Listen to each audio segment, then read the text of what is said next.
ጨፍርብኝም ኖ አልጨፍርብም። ምንድነው የምታረጊው?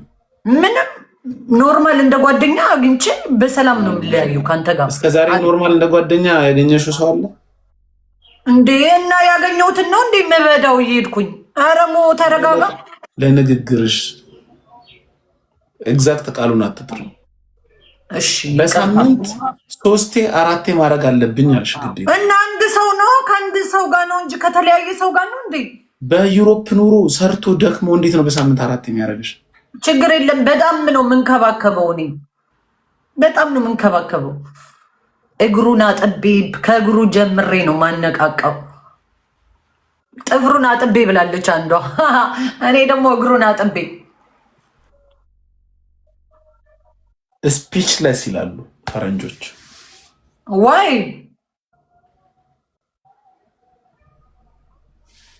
በጣም የሚያሳዝነኝ አንድ የዋህ ወንድ በቃ ፍሬ ትወደኛለች ብሎ አንቺ ህይወት ውስጥ አንድ ቀን ይገባል።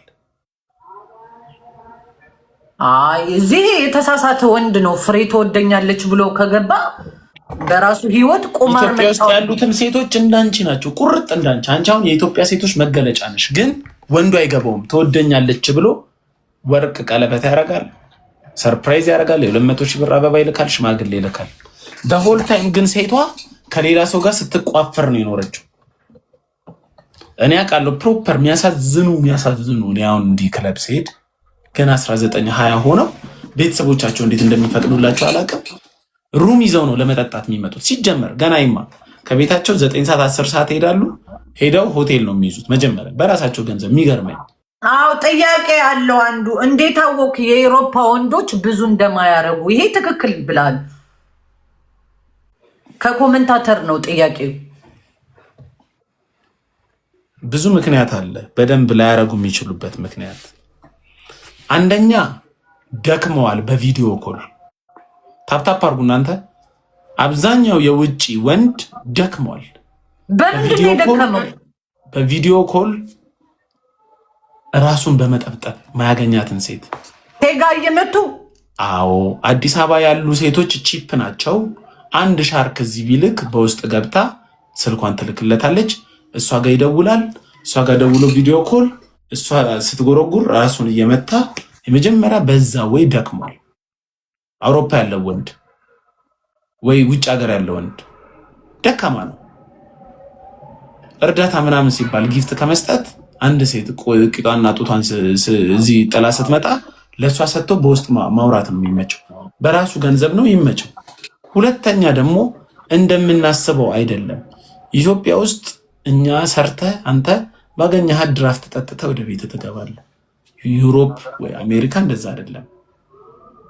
የሚሰሩት ስራ ወይ ስራ ቦታ ከሆኑ ካርቶን ማንሳት ከሆነ ስራቸው ካርቶኑ እንዲየመጣ ይሄን አንስቶ ቁጭ ማድረግ ከሆነ ስልክ አይነኩም። ያችን ካርቶን ሲያስተካክል ነው የሚውለው። ተሳሳትኩ ፍሬ? በጣም ለስራ ሪስትሪክት ናቸው። ስራ ቦታ ስልክ እንድትጠቀም ወይ ሌላ ነገር አቴንሽን ውስጥ እንድገባ አይፈልጉም። አንለስ ተምረሽ ትልቅ ደረጃ ካልደረሽ። በዛ ደግሞ ቀኑን ሙሉ ቆሞ ወገቡን እንደዚህ ሲያስተናግድ እንትን ያለ ፍሬን አግኝቶ ሊያጫውት አይችልም። ሁለተኛ ጎል አለው። ጎሉ ምንድነው?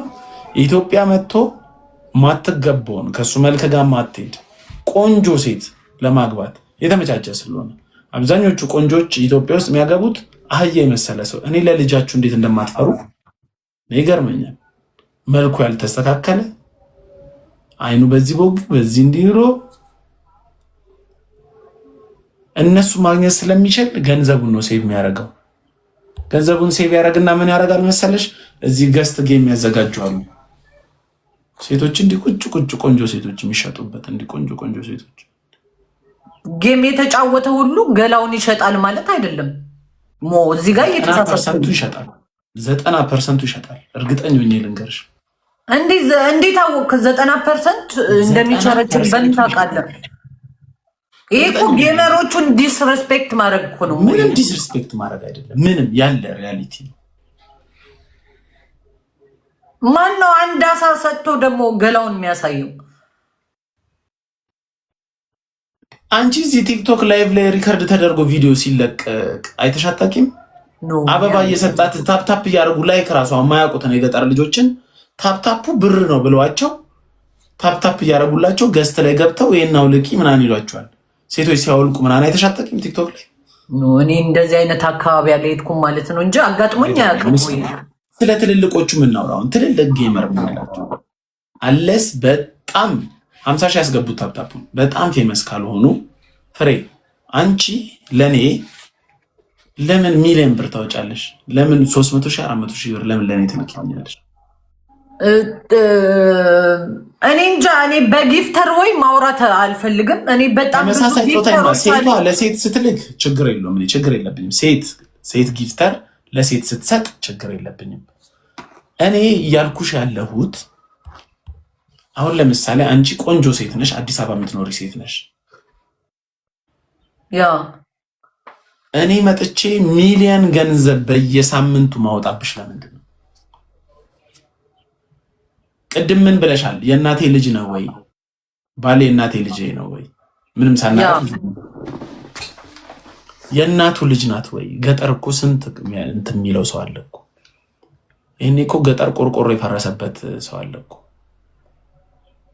አሁን ለምሳሌ ምን አይነት ሰው 90% ጌመር ስልሽ፣ አሁን ለምሳሌ ሀቢባ ጌመር ናት። ሀቢባውን ራሷን ታሳያለች ወይ ከወንድ ጋር እንደዛ ታደርጋለች አልልም። ኖ ሀቢባ ጨዋታ። አዎ የእሷ ኦዲየንሶች አረብ ሀገር ያሉ ሴቶች ናቸው። ገብቶሻል? እኔ እያልኩሽ ያለሁት 8 ሰው 4 ሰው እያያቸው የሆነ ሰው መጥቶ ሁሌ ምን እንደሚባል ታውቂያለሽ? ሴቶቹ ምን እንደሚሉ ታውቂያለሽ? ዛሬ እስቲ አብርረኝ ልብረር ይላሉ።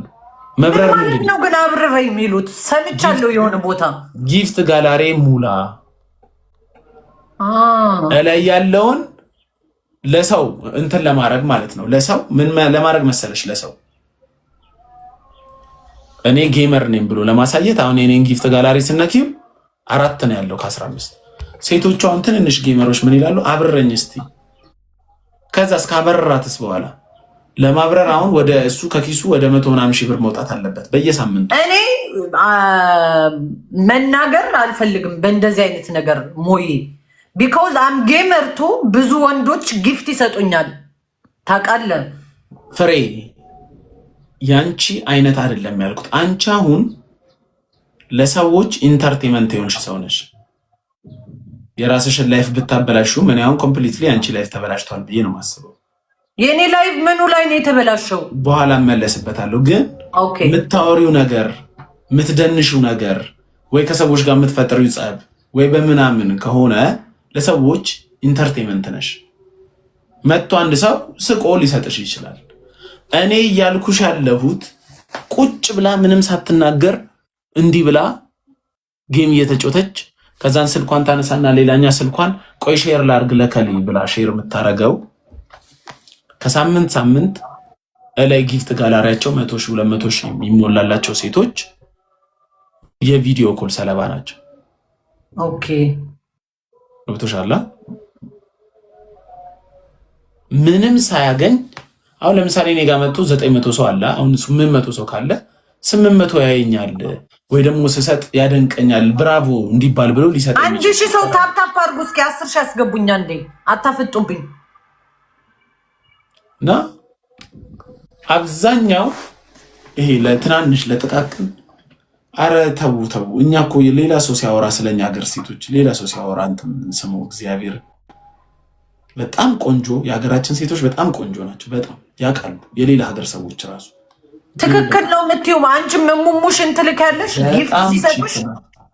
ፍሬ አፍረን እኮ ነው እኛ የሴቶቹ ህይወት እንዳይበላሽ። እኔ አሁን በግሌ እዚህ ጋር ባወራ ጋይስ ታፕታፕ አድርጉ 100 ሺህ ያስገቡት ባወራ የአንድን ሰው ላይፍ አበላሻለሁ እንጂ ስም ሜንሽን እያደረግን መጥራት እንችላለን እኮ እንዴ። የሆነ ሰዓት ላይ ቴሌግራም ላይ ጉድዩ ተብሎ ቴሌግራም ሲገባ እኮ እንዳለ ማት እኮ እዚህ ቲክቶከር እኮ ነው። እግዚአብሔርን በል ዝም ብለን እኛ የከሌን ስም ከተጠራ ህይወቱ ነገ እንዳይበላሽ ነው እንጂ ሪል ላይ ያለ ሀቅማ አትካጂ። እኔ ሙሙላኪኝ ብሎ የሚያውቅ ጊፍተር የለም። አላውቅም። እኔ እንደዚህ ይሰጡኛል። ራስሽ ጋር ተገናኘው። አንቺ ጀርመን ሀገር ነው የምትኖሪው። ላከልሽም አላከልሽም ወጥተሽ ሰርተሽ ማግኘት እንደምትችይ ያውቃል። አንቺ ላይ መጥቶ ሊተብት አይፈልግም። አብዛኛው ዲያስፖራ መጥቶ አንቺ መጥቶ ፍሬ ድንገት በውስጥ ደውሎ ጀርመን መጥቻለሁ እንዝናና ሊልሽ ይችላል እንጂ ፍሬ እንዲህ ምናምን ብሎ ረጅም ነገር አያስብም። ኢትዮጵያ ውስጥ ግን ከአንቺ በእድሜ ያነሱ ከአንቺ በላይ ቆንጆ የሆኑ በጣም ብዙ ቲክቶከሮች አሉ። በጣም ብዙ። አንዳንዴ ምን እላለሁ መሰለሽ፣ ውጭ ሀገር ያሉ ሴቶች ኢትዮጵያን አይወክሉም እላለሁ። መልካችሁ ውጭ ሀገር ያለ ኢትዮጵያ ውስጥ አዲስ አበባ መንገድ ላይ ብትሄጂ ታለቅሻለሽ። ቁንጅናቸው ደግሞ ሁሉም ራሳቸውን መጠበቃቸው የሚገርመኝ ኢትዮጵያ ውስጥ ድሃዋም ሀብታሟም ሂማን ሄሯን ቀጥላ ሰበርሰካ እያለች ታክሲ እየተሻማች ራሷን ዝንጥ ያሉ ልብሶቻቸው ከየት እንደሚመጣ ራሱን እንጃ። ግን ከተማ ውስጥ የሚያስለቅስ ቁንጅና ያላቸዋሉ። እኔ አንዳንዴ አሁን እነ ስፒድ እነ የውጭ እነ ዳይለን ምናምን ሲመጡ ቆንጆ የሚባሉትን አያሳዩም። እንዲሁም ታዋቂዎቹ ነው የሚያሳዩት እንጂ ስንት ያልተነገረላቸው ቆንጆዎች አሉ። በገንዘቡ እነሱን ማጥመድ የሚፈልግ ሰው ቀን ተሌት ይልካል ገንዘብ። ከዛስ በኋላ የአብዛኞቹ ፍቅረኞች እስቲ ጠይቋቸው፣ ቦይፍሬንዳቸው እዚህ አይኖርም፣ ውጭ ነው የሚኖረው የአብዛኞቹ። እኔ እኮ ባሌ ውጭ ነው። ባልሽ ውጭ ከሆነ ታዲያ አንቺ ክለብ ውስጥ ምን ትሰሪያለሽ?